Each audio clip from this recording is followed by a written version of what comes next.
कहीं ताबड़तोड़ गोलियां चली, कहीं चाकुओं से वार हुआ, कहीं घर पर कई राउंड फायरिंग की गई, तो कहीं कैंची मारकर शख्स को मार डाला। ये सभी दिल दहला देने वाली घटनाएं देश की राजधानी दिल्ली में एक ही दिन में हुई हैं। बीते कुछ दिनों में दिल्ली में नॉनस्टॉप वारदातें हो रही हैं और पुलिस क्राइम को रोक पाने में पूरी तरह फेल हो रही है। उत्तर पूर्वी दिल्ली के न्यू उस्मानपुर इलाके में 2 वारदातें हुई। पहली वारदात चौथा पुश्ता इलाके में हुई, जहां पुरानी रंजिश में बाइक पर आए बदमाशों ने एक कैटरर पर फायरिंग कर दी और मौके से फरार हो गए। घटना में कैटरर को तो गोली नहीं लगी, लेकिन वहां से गुजर रहे मासूम बच्चे के पैर में गोली लग गई। दिल्ली के उस्मानपुर थाना क्षेत्र में करतार नगर में आज शाम अचानक फायरिंग होने लगी। 5 से 6 राउंड गोली चली और इसमें 12 साल का एक बच्चा जो ट्यूशन से पढ़ के अपने घर को जा रहा था, उसके पैर में गोली लगी है। ये घर आप देख सकते हैं, ये धर्मेंद्र जी का घर है। इनका केटरिंग का काम है और इनके ऊपर में ही फायरिंग हुई है। बताया जा रहा है कि ये पुराना रंजिश है इनका। 2017 में भी एक बार इनके ऊपर में फायरिंग हुई है। आरोप सीधा सीधा लगाया जा रहा है कि राहुल नाम के एक शख्स के द्वारा एक दिन पहले, यानी आज से एक दिन पहले भी कहा सुनी हुई थी इनकी, और उसके बाद उसने धमकी दी थी कि गोली मारूंगा, और वो आज पहुंचा यहाँ पे।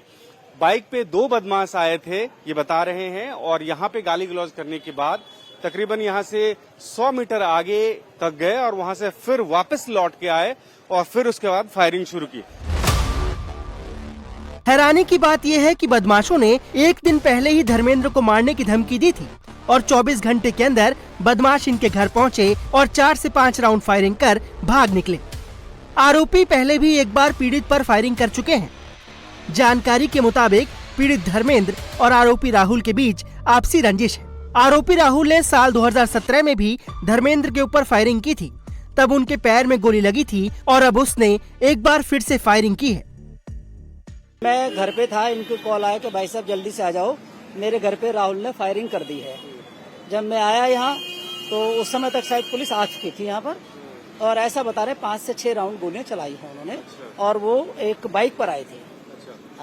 कितने लोग थे, कौन कौन थे बाइक पर? मैं जानता नहीं हूँ, मुझे इन्होंने बताया कि राहुल नाम का एक था और एक उसके साथ और कोई। क्या इनकी कोई पुरानी रंजिश है, पहले से कोई इनके बीच में कोई झगड़ा, कोई विवाद? ऐसा है कि इन्होंने ये बताया कि 2017 में इसी राहुल ने इनके गोली मारी थी, फायरिंग की थी। उस समय भी 4-5 राउंड लगाए थे, तो एक जांघ में उनके चोट लगी हुई है, गोली लगी हुई है, अंदर गोली फंस गई थी। और उसके बाद कल की वारदात है, ये यहाँ नाले पर इनको मिला है, वहाँ कुछ इनकी कहा सुनी हुई है और वो धमकी देकर गया था, और आज वारदात कर दी है उसने। घटना की सूचना पर मौके पर पहुंची पुलिस ने मामले में 2 बदमाशों को गिरफ्तार कर लिया है। साथ ही फॉरेंसिक टीम ने भी क्राइम सीन का मुआयना कर जरूरी सबूत इकट्ठा किए। पुलिस के मुताबिक फरार आरोपियों की तलाश की जा रही है। वहीं घायल बच्चे का इलाज फिलहाल जेपीसी अस्पताल में चल रहा है। बच्चा ट्यूशन से आ रहा था, उसके पैर में गोली लगी है। अच्छा, बच्चे का क्या नाम है आपके? अभी? हाँ, अभी चौहान। कितनी उम्र है बच्चे की? 6 साल। कौन सी क्लास में पढ़ते हैं? 3rd में। अच्छा, हुआ क्या था, क्या जानकारी मिल पाई आपको? जानकारी कुछ नहीं मिली थी मुझे। ट्यूशन से मेरा बच्चा आ रहा था, मेरी किसी से ना कुछ लड़ाई थी ना कुछ था। अच्छा। हाँ, भाई साहब जो लेके आ रहे थे उन्होंने हाथ भी दिखाया, लेकिन इधर वाले ये लोग रुके नहीं है। अच्छा। इन लोगों ने गोली रोकी नहीं है। अच्छा, बच्चा हो क्या रहा था यहाँ पर उस समय? लड़ाई हो रही थी, गोलीबाजी हो रही थी। किन की लड़ाई होती कुछ पता? इधर आमने सामने। अच्छा, पता नहीं मुझे इतना। अभी बच्चा कहाँ पर है? हॉस्पिटल है मेरे बच्चे। कैसे तबीयत है अभी? अभी तो मुझे कोई पता नहीं मिला है कैसी है। किस जगह लगी बच्चे के गोली? पैर में। न्यू उस्मानपुर में ही सोमवार को एक और घटना घटी, जहां करीब 12 से 15 बदमाशों ने एक 17 वर्षीय युवक पर चाकुओं से वार कर दिया, जिसकी इलाज के दौरान मौत हो गई।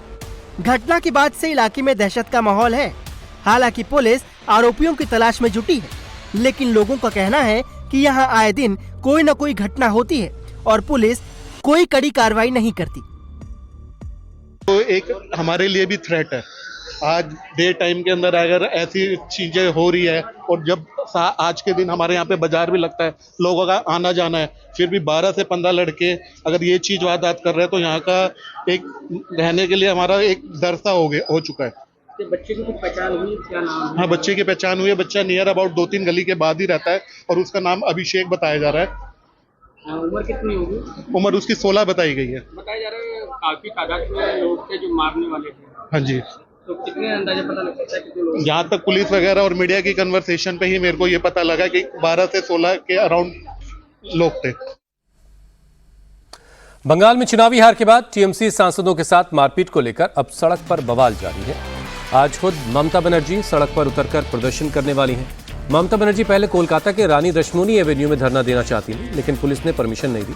इसके बाद अब धर्मतल्ला के वाई चैनल में ममता का धरना होगा। इससे पहले ममता बनर्जी ने बंगाल पुलिस पर टीएमसी विधायकों को धमकाने का आरोप लगाया। पार्टी विरोधी गतिविधि के आरोप में टीएमसी ने अपने 2 विधायकों ऋतव्रत बनर्जी और संदीपन साहा को पार्टी से निष्कासित कर दिया। इन दोनों ही विधायकों ने अभिषेक बनर्जी को लेकर सवाल उठाया था। फर्जी सिग्नेचर के मामले में सीआईडी की टीम ने अभिषेक बनर्जी को एक दूसरा नोटिस दिया और 8 जून को पूछताछ के लिए बुलाया है।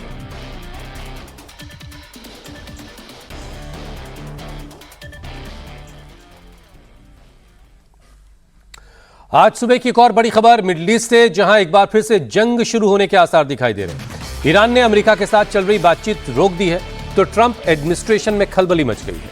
अमेरिका के राष्ट्रपति डोनाल्ड ट्रंप ने इजरायल के पीएम नेतन्याहू से फोन पर बात करने के बाद दावा किया कि इजरायली फौज अब लेबनान पर और हमले नहीं करेगी। ट्रंप की सोशल मीडिया में दावा किया गया कि बातचीत हिजबुल्लाह के नेताओं से भी हुई है। उन्होंने भी भरोसा दिया है कि इजरायल पर हमला नहीं किया जाएगा।